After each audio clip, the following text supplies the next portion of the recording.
किताब बेचते हैं। ऐसे वक्त में जब ये दौर डिजिटल हो गया और किताबें किसी पुराने ज़माने की याद बनकर रह गई, ऐसे दौर में दिल्ली के प्रगति मैदान में विश्व पुस्तक मेला लगता है, जिसमें एक स्टॉल लगता है और उसका जो टैगलाइन है वो ये होता है कि जी हाँ हुजूर हम किताब बेचते हैं।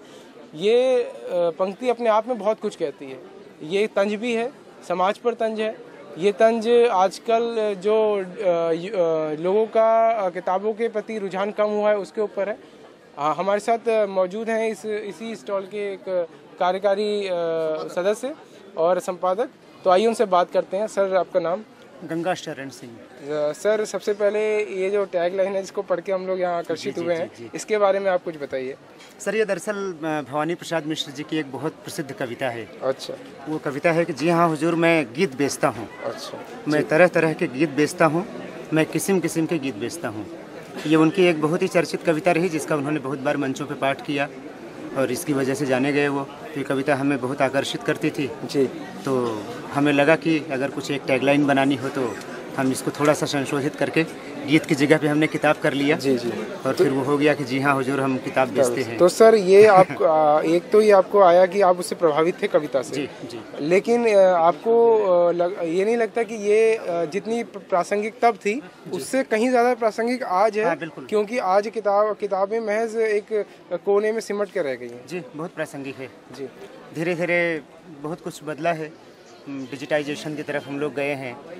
एक अफवाह एक समय था मार्केट में उड़ी कि किताबें ख़त्म हो जाएंगी, लोग सब ऑनलाइन पढ़ेंगे, पर हमें विश्वास है कि किताबें रहेंगी, पढ़ने वाले रहेंगे और किताबें रहेंगी। अभी जो जी वो हाथ में किताब उठा के पढ़ने का जो सुख है जी, उसका कोई दूसरा पर्याय अल्टरनेट नहीं है। जी जी जी जी।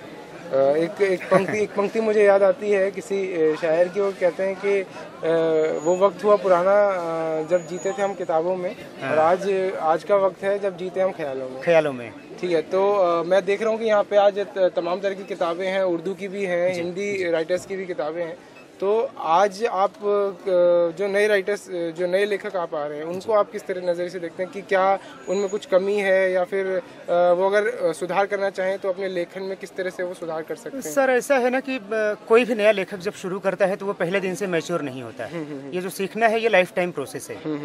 हम जीवन की शुरुआत से आखिर तक हम सीखते हैं। जी जी जी। और जो ये मान लेता है कि हाँ हमने सब सीख लिया या हम परफेक्ट हो गए, वो खत्म हो जाता है। जी। तो आजकल बहुत सारे नए लेखक हैं, युवा पीढ़ी एकदम मुस्तैदी से डटी हुई है। जी जी। कविता, कहानी, गज़ल, उपन्यास सब बहुत अच्छा लिख रहे हैं लोग, और बड़े विषय हैं उनके पास, बहुत सारे अनोखे विषय हैं, ऐसे विषय हैं जिन पर पहले लिखा नहीं गया है। तो कंटेंट के हिसाब से देखें तो बड़ा अच्छा काम हो रहा है इस समय। ठीक है जी। तो सर, अभी ये जो आपने जो स्टॉल लगा है पूरा जी, तो इसमें अभी आप ज़्यादातर क्या देखते हैं, किस तरह की किताबें ज़्यादा लोग पसंद कर रहे हैं यहाँ पे आके? सब तरह की किताबें मांगते हैं। सब तरह हाँ, मतलब ये समझ लीजिए कि प्रशासनिक से लेके प्रशासनिक, किसानी का मुद्दा हो, गज़लें हों, उपन्यास हों। जी। और हमने एक ये थोड़ा सा ये आपको दिखा देता हूँ किस तरफ हमने एक प्रेम केंद्रित रचनाओं को जो है एक शेल्फ दिया हुआ है। इसमें जितने भारत के प्रकाशक हैं और जहाँ से प्रेम संबंधी कहानियाँ, कविताएँ हैं, सब हमने एक जगह कर दिया है। ये हमने युवा वर्ग के लिए गया क्योंकि कुछ लोग प्रेम पे ज़्यादा पढ़ना चाहते हैं, तो ये एक हमने थोड़ा सा प्रयोग किया है अपने स्तर पे कि उनको बहुत जगह भटकने के बजाय सिर्फ एक जगह सब कुछ मिल जाए। बहुत बहुत शुक्रिया हमसे बात करने। Thank you so much.